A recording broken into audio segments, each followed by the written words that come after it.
Good morning, good afternoon, good evening, family. Welcome, welcome, welcome to the Mental House. I am your host, Khadijah. Boy.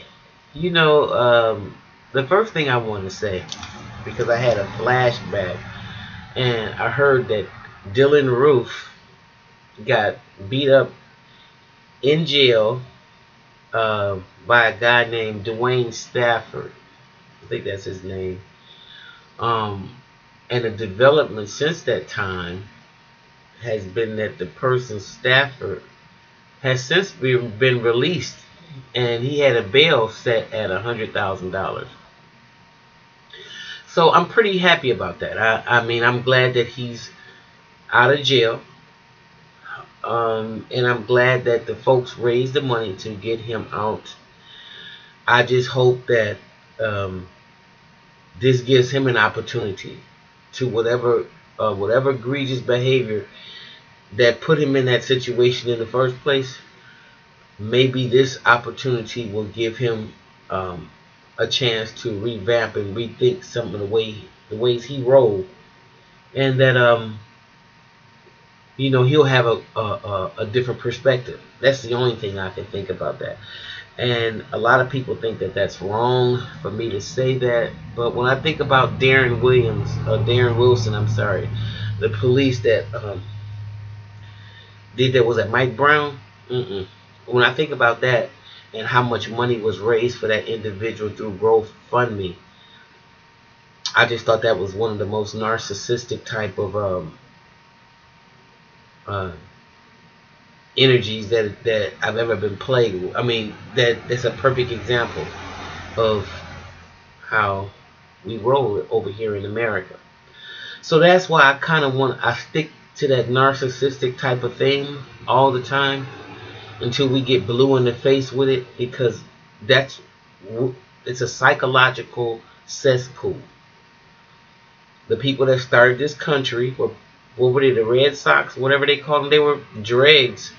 It was just like Castro did when he sent his dregs from jail in the 70s and sent them all over here, and he had all those Cubans living up under the highway. Oh my God, that was a crazy period. I don't know if anybody remember that that time and that situation, and just how volatile that was when Castro emptied out his prisons. He he beat America at its old narcissistic game. Well, but that's kind of like how the country started. You know, so it's just a matter of, like Malcolm said, chickens coming home to roost, and we really have to be mindful of that. I think about this Dylan Roof situation. He lucky he didn't get killed, because Christopher Scarver certainly didn't feel that way about Jeff Dahmer, and what was the other one's name? Um, Richard Anderson. See, these guys were from my city, and Richard Anderson, in a great narcissistic move, was at a TGIF, and he had this great idea to kill his wife, who I believe was pregnant or had just had a baby, and he had the nerve to blame it on black men.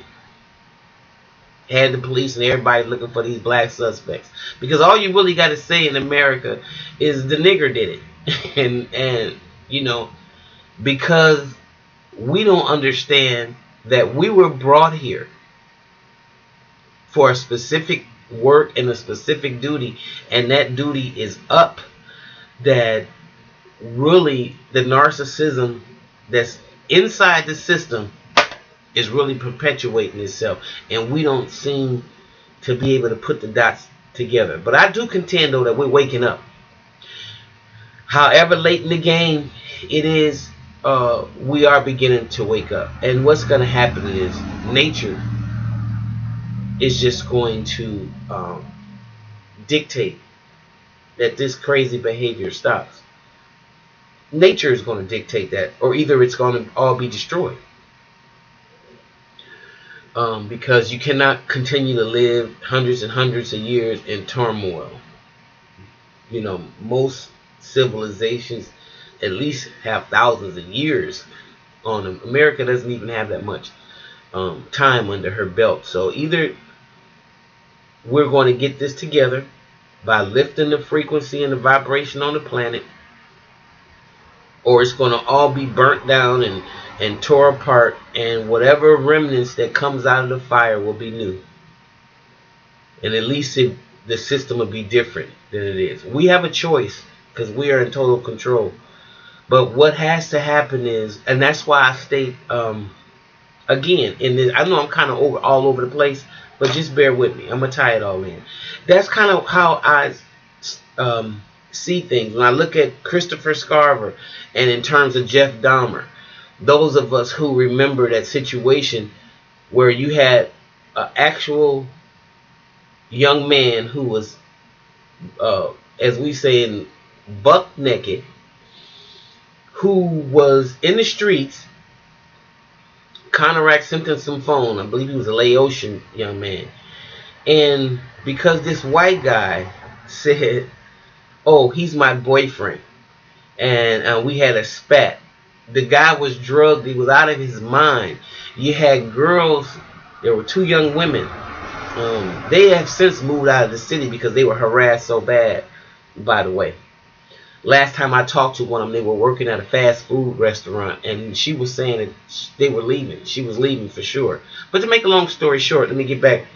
They actually threatened to arrest these young ladies because they kept saying, hey, this guy does not belong to him. This guy is a weirdo. This guy is blah. And instead of the white supremacist race soldiers running a check on the white man, they just turned Conarac sent them some phone right back to Jeffrey Dahmer, and Jeffrey Dahmer took him in the house, and I guess he said, oh, you won't escape this time. And that's when he proceeded to, shoot him in the head with all kinds of acid and chop him up in little bitty pieces. Had the police officers not gone with this narcissistic type of view that, okay, I see somebody other than that's non-white, so I have to treat them a certain way. Had that not happened, that boy would be alive today. Then come to find out that he had raped the man's try to do the same thing to his brother a few years earlier. That's how crazy this narcissistic system of white supremacy is. Okay? Now,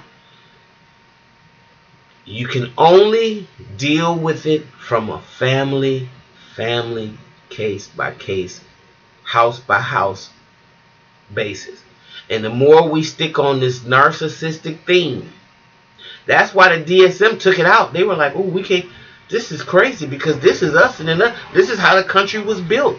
We cannot no longer make this a mental illness, and this is how we perform every single day. This is how we run ourselves. We can no longer keep this in the DSM, so it was taken out. And I think it's very important that we think about that. When you look at all the young men being shot down, and the narrative becomes, feel sorry for the police. It's crazy. It's like, but you just killed somebody. Oh, yes, but the blue lives matter so much more. And it's a straight narcissism. Straight narcissism. You have people working in positions like the one who sent the young lady to the courtroom the other day without any pants on to sit before the judge. The judge was so taken aback, who works for the white supremacist structure, but as an individual and a Caucasian individual and as a woman, she couldn't even take it. She started getting on the phone and making phone calls because she saw it was so egregious. To have this black woman sitting in the courtroom, standing basically with no undergarment, with no lower pants or nothing on. Nothing but a narcissistic individual would even send somebody to court that way. They don't care. Let me see what you're going to do about it. This is the way, getting a joke, a laugh out of it at someone's expense. No person that had any kind of empathy for another human being would even send them to a courtroom that way. And a woman too? And then she said she didn't have any feminine hygiene products, so I'm going to take it that she was on her period. That is disgusting. So when you think about this narcissistic behavior, as black people, in my opinion,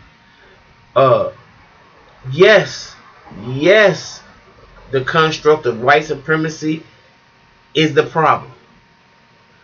But what we have to bring to the forefront that is that white supremacy is narcissism. It is mental illness. So we are under the rulership of crazies. And until the people that are in her take a stand on whether they want to be crazy, classified as psychologically psychopaths, or do they want to be in the healing group? And the only way you're going to get straight to that is to deal with them on a level that they understand. They understand when they start talking about that psychological, their words, narcissism, psychopath. So then they have to put themselves in a category and how they've run this country. And how they've gone abroad, taking and ripping and pillaging the wealth of every country. And have been violent to every group of people, not only domestically but internationally, and then tell you if you open your mouth and say anything violent, I'll put you in jail. It's amazing to me when I hear them saying we have to solve this, and it can't be solved through violence. But the amazing thing to me is America's all over the world perpetuating violence. It's just the most narcissistic tirade that a person can be involved in. So just sit back and observe. So if you want to really deal with mental health, I know we just got out of African American Mental Health Month, but if we really want to deal with mental health, we have to look at the psychological effects and the psychology of Caucasian people, the psychology of white supremacy.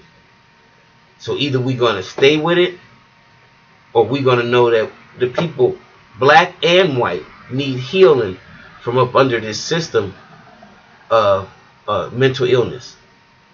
It's just really that simple. And we're going to need psychologists, we're going to need therapists, and to come out and make a stand, because I truly believe that the therapy in the future is going to encompass people understanding that all that medicine and stuff is totally unnecessary in most cases. What you're really going to find out, if you can just start with that programming, when it starts out that coming out that house, we can solve a lot of this craziness. Okay? Because they won't be allowed to fester and get any further. Just a thought. Okay? Alright, people. Listen, I'm going to go. And if you like what you hear, please like and subscribe. And I will see you next time in the Mental House. Bye-bye.